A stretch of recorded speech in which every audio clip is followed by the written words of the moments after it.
Нельзя оставаться равнодушным к жестокому и пренебрежительному обращению с животными. Если вы услышали или сами стали свидетелем неподобающего поведения по отношению к животному, вы должны сообщить об этом в соответствующей организации или вмешаться самостоятельно. Вполне возможно, что именно вы станете последней надеждой для бедного существа. Именно такая история произошла с одним человеком из штата Джорджия, который оказался в нужное время в нужном месте и не остался равнодушным к происходящему. Для мужчины, работавшего на стройке в округе Клейтон, штат Джорджия, этот день начинался, как любой другой будничный день. Он и предположить не мог, что после неожиданной встречи с серым питбулем, с которым жестоко обращались владельцы, в глазах других людей он станет настоящим героем. Всем, кто видел собаку, было очевидно, что ее владельцы ужасно с ней обращались, вследствие чего и требовалась незамедлительная помощь. Полицейские предупредили строителя, что если он возьмет дело в свои руки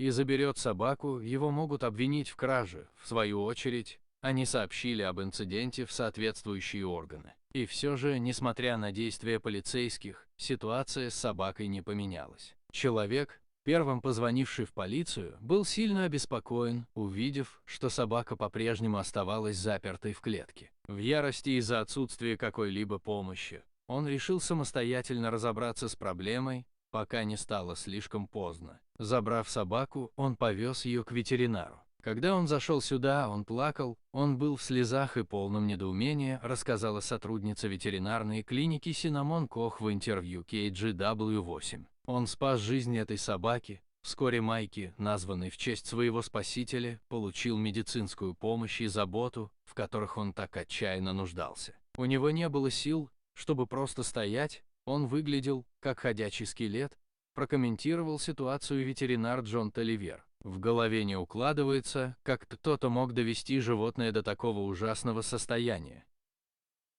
Когда Майки спасли, он весил всего 11 килограммов, в то время как питбули его возраста обычно весят около 16. На некоторых частях тела собаки также были видны следы от ожогов. «Я никогда не видела, чтобы над животным так издевались», — добавила Синамон Кох. Тем не менее, Майки продемонстрировал огромную силу воли и выдержку для своего выздоровления. «Он невероятно милый и добрый, и все время хочет поцеловать тебя». Синамон Кох забрала Майки к себе до тех пор, пока ему не найдут новый дом и любящих владельцев.